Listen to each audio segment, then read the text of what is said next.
तो चलिएगा सारे बच्चे आज के क्लास में जुड़ जाइए ताकि आज के क्लास को आगे बढ़ा सके, क्योंकि आज के क्लास में पूरे वायरल हम लोग हिंदी का क्वेश्चन लेकर आ चुके हैं। तो आप अच्छे तरीका से सारे क्वेश्चन को देखिएगा, कोई क्वेश्चन को न छोड़िएगा। पूरे मस्त वायरल क्वेश्चन है और पूरे ही पहले ही जो है हम लोग पेपर जो है लीक कर दिए। ठीक है, तो आप अच्छे तरीका से देख कर जाइए ताकि परीक्षा हॉल में जाइएगा तो आप एक भी प्रश्न छोड़कर न आइएगा। ठीक है ना, तो चलिएगा बिना टाइम का क्वेश्चन की तरफ बढ़ते हैं। इससे पहले क्लास को लाइक नहीं किया तो क्लास को लाइक करके चैनल को सब्सक्राइब कर लीजिएगा। ठीक है ना, और देखो बाबू 1 नंबर क्वेश्चन आपके स्क्रीन पर आने वाला है। आ गया, देखो 1 नंबर क्वेश्चन आपके स्क्रीन पर है, बहुत इंपॉर्टेंट है, आपके एग्जाम में डायरेक्ट यह छप जाएगा। ठीक है, इससे पहले क्लास को सारे बच्चे एक बार लाइक करो, अपना अटेंडेंस लगाओ। ठीक है, अपना अटेंडेंस लगा दो सारे बच्चे, जितने बच्चे जुड़े हो। कहा जा रहा है कि यहाँ प्रत्येक मनुष्य किसी ना किसी के विरोध में खड़ा है और किसी के सुरक्षित स्थान पर पहुंचाने के लिए प्रतिष्ठा, सम्मान, शक्ति और आराम के लिए संघर्ष कर रहा है।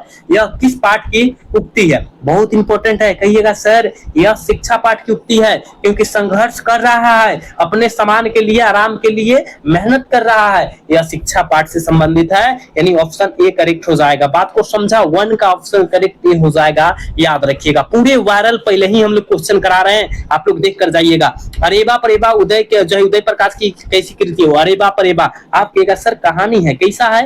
कहानी है, बिल्कुल 2 का ऑप्शन सी हो जाएगा। क्लास को लाइक करना ना भूलिएगा आप सब, ठीक है, लाइक करते चलिएगा। देखोगे कहा था, उसने कहा था शीर्षक कहानी में किस शहर का चित्रण है? ये तो सारे बच्चे को पता होगा, अमृतसर शहर, बिल्कुल ऑप्शन 3 का सी हो जाएगा, याद रखिएगा। बाबू 4 नंबर क्वेश्चन में कहा जा रहा है काट का सपना किसकी रचना है? काट का सपना किसकी रचना है? गजानन माधव मुक्ति जी की रचना है, ऑप्शन ए करेक्ट हो जाएगा। जयप्रकाश नारायण का पुकार का नाम, तो पुकार का नाम बाउल था रे बाबू, ऑप्शन डी हो जाएगा। 5 का ऑप्शन डी होगा, याद रखिएगा। ठीक है ना, पुकार का कहे आप जो है बचपन का नाम कहे, दोनों बात सेम होता है। चलो, कहा जा रहा है क्या अर्धनारीश्वर हिंदी साहित्य की कौन सी विधा? अर्धनारीश्वर पाठ जो है हिंदी साहित्य की कौन सी विधा है? तो याद रखिएगा निबंध है और यह रामधारी सिंह के द्वारा लिखा गया है, बिल्कुल ऑप्शन ए होगा। चलोगे, इसका आंसर लगाओगे। कहा जा रहा है कि किस पत्रिका के संपादक के कारण रघुवीर सहाय का नाम सुप्रसिद्ध जो है प्रसिद्ध हुआ था? किस कारण पत्रिका के कारण? जल्दी लगाइएगा। आप कहेगा सर दिनमान। दिनमान बहुत इंपॉर्टेंट है रे बाबू, हम जो है पूरे जल्दी में सारे क्वेश्चन को समाप्त कर रहे हैं ताकि आपका टाइम भी बचे और आप अच्छा तरीका से तैयारी भी कर सके। ठीक है ना, चलोगे अगला क्वेश्चन को देखोगे। कहा जा रहा है ना, देख बाबू, कहा जा रहा है कि किस कवि ने लिखा है कि खेत रहने वाले की सूची अप्रकाशित है? किसने लिखा है? जल्दी 8 का आंसर लगाओगे तो आप कहेगा अशोक वाजपेयी जी के द्वारा लिखा गया है, बिल्कुल ऑप्शन ही हो जाएगा। पूरे वायरल पेपर है। देखो कहा जा रहा है कि गांव का घर शीर्षक कविता ज्ञानेन्द्रपति की जो है कि किस संग्रह से अंश है? किस संग्रह का अंश है? आप कहेगा सर संज्ञात्मक है, और यह कब हुआ था? हो 2006 में हुआ था, आप याद रखते चलिएगा। ठीक है, चलोगे इसका आंसर लगाओगे। देखोगे कहा जा रहा है कि राष्ट्रगीत में भला कौन हुआ भारत भाग्य विधाता? यह पंक्ति जो है, यह पंक्ति कहा जा रहा है किस पाठ की कविता से है? किस पाठ की कविता से है? तो आप कहेगा हम जानते गुरुदेव जी, अधिनायक कविता से। अधिनायक कविता के लेखक कौन है? रघुवीर, याद रखिएगा। रघु क्या? रघुवीर क्या बाबू?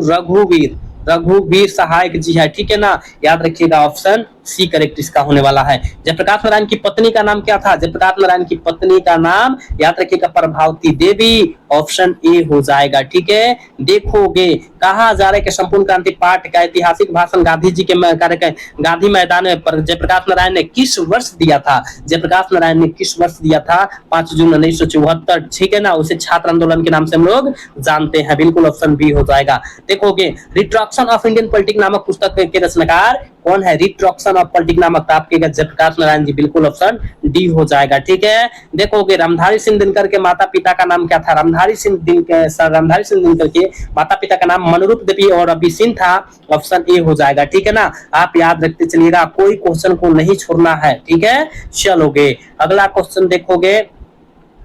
रोज शीर्षक कहानी की नायिका कौन है? रोज शीर्षक कहानी की नायिका कौन है? जल्दी लगाइएगा। तो मालती है क्या? मालती है, ऑप्शन सी हो जाएगा। 15 का ऑप्शन सी हो जाएगा। ठीक है ना, याद रखिएगा। नेक्स्ट क्वेश्चन देख बाबू, अरे आगे का पूरा नाम क्या है? अगे का पूरा नाम क्या है? सच्चिदानंद हीरानंद वात्स्य अगे है, बिल्कुल ऑप्शन सी हो जाएगा। देख बाबू, भगत सिंह के पिता कितनी बार जेल गए थे?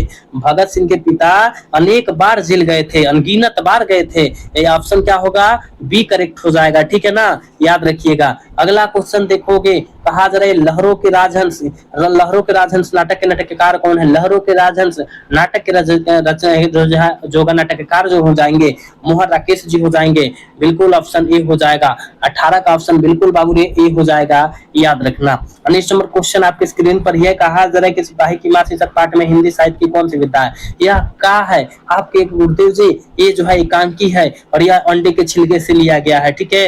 देखोगे मोहन राकेश का जन्म किस वर्ष हुआ था? मोहन राकेश जी का जन्म जो हुआ था 8 जनवरी 1925 को हुआ था, यानी बाबू ऑप्शन इसका करेक्ट ए होने वाला है, याद रखिएगा बाबू। क्लास को लाइक थोड़ा करते चलो ना सारे बच्चे। देखोगे करबक, कहा जा रहा है कि करबक जायसी जी के किस भाषा से लिया गया है? करबक पाठ जो है मलिक मोहम्मद जायसी जी के किस भाषा से लिया गया है? तो याद रखिएगा पदावत से लिया गया है, ऑप्शन क्या होगा? सी हो जाएगा। देखोगे 22 नंबर क्वेश्चन में कहा जा रहा है जायसी जी किस शाखा के कवि है? जो है मलिक मोहम्मद जायसी जी किस भाषा के कवि है? तो याद रखिएगा प्रेम मार्गी शाखा के, ठीक है ना, यानी ऑप्शन ए हो जाएगा। चलोगे देखोगे क्या कहा जा रहा है, यहाँ जो है कहा जा रहा है कि सूरदास किस भक्ति धारा के कवि थे? सूरदास जी किस भक्ति धारा के कवि थे? तो कृष्ण भक्ति धारा के कवि थे, बिल्कुल ऑप्शन सी हो जाएगा। सूरदास के पद उनके किस पुस्तक से लिए गए हैं? सूरदास की पद जो है उसके किस पुस्तक से? तो याद रखिएगा सूर सागर से, बिल्कुल सी करेक्ट आंसर होने वाला है। तुलसीदास का मूल नाम क्या था? तुलसीदास का मूल नाम क्या था? जल्दी लगाइएगा 25 का आंसर। आप कहिएगा सर राम बोला था, बिल्कुल ऑप्शन बी हो जाएगा 25 का, याद रखिएगा। 26 नंबर क्वेश्चन में कहा जाए तुलसीदास की पत्नी का क्या नाम था? आप कहिएगा गुरुदेव जी हम जानते हैं रत्नावली, बिल्कुल याद रखिएगा। तुलसीदास जी की पत्नी का नाम क्या था?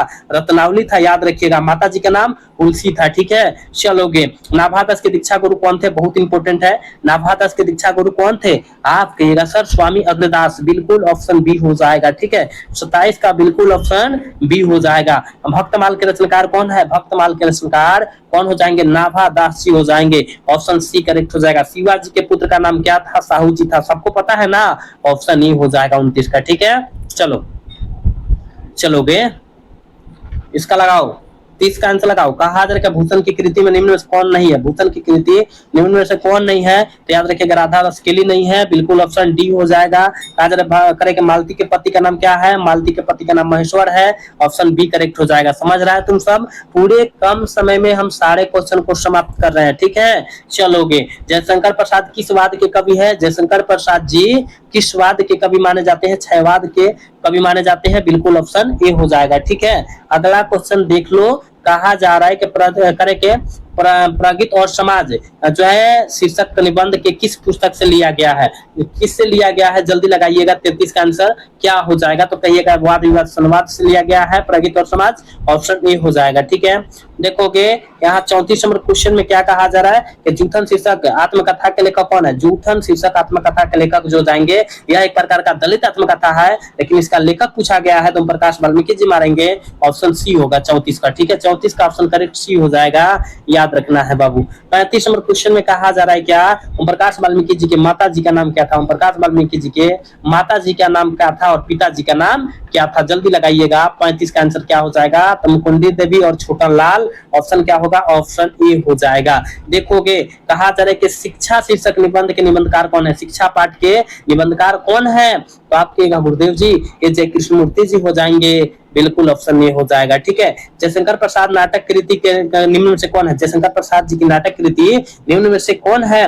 तो याद रखिएगा ध्रुव स्वामिनी है, बिल्कुल ऑप्शन ए हो जाएगा। 37 का बिल्कुल ऑप्शन ए हो जाएगा, याद रखिएगा। यहाँ 38 नंबर क्वेश्चन में कहा जा रहा है सुभद्रा कुमारी चौहान की कविता की केंद्रीय और प्रमुख प्रेरणा क्या थी? जल्दी लगाइएगा 38 का आंसर। आप कहिएगा सर वो जो है यथार्थनिष्ठ और क्या भावधारा थी, बिल्कुल ऑप्शन ए हो जाएगा, ठीक है।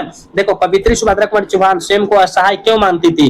कहिएगा पुत्र वियोग के कारण, पुत्र वियोग के कारण स्वयं को असहाय मानती थी, अपने आप को असहाय मानती थी, ऑप्शन ए करेक्ट हो जाएगा, ठीक है। 39 का ऑप्शन ए हो जाएगा। 40 नंबर क्वेश्चन में कहा जा रहा है, देखो 40 नंबर क्वेश्चन में कहा जा रहा है सुभद्रा कुमारी चौहान के प्रतिनिधि कविता संग्रह का क्या नाम था? सुभद्रा कुमारी चौहान के पूछा गया है, ठीक है। तो 40 का ऑप्शन बी हो जाएगा, मुकुल था, बिल्कुल ऑप्शन बी हो जाएगा। 41 नंबर क्वेश्चन में देखो क्या कहा जा रहा है, किस कविता ने सील खरिया चौका शब्दों का प्रयोग किया था? किस कवि ने सील खरिया चौका शब्दों का प्रयोग कर दिया था? तो याद रखिएगा शमशेर बहादुर सिंह किए थे, ऑप्शन ए करेक्ट हो जाएगा। देखो यहाँ 42 नंबर क्वेश्चन में क्या कहा जा रहा है, देखो कहा जा रहा है कि हिंदी के एडिशन किस लेखक को कहा गया है? हिंदी के एडिशन किस लेखक को कहा गया है, जल्दी लगाइएगा।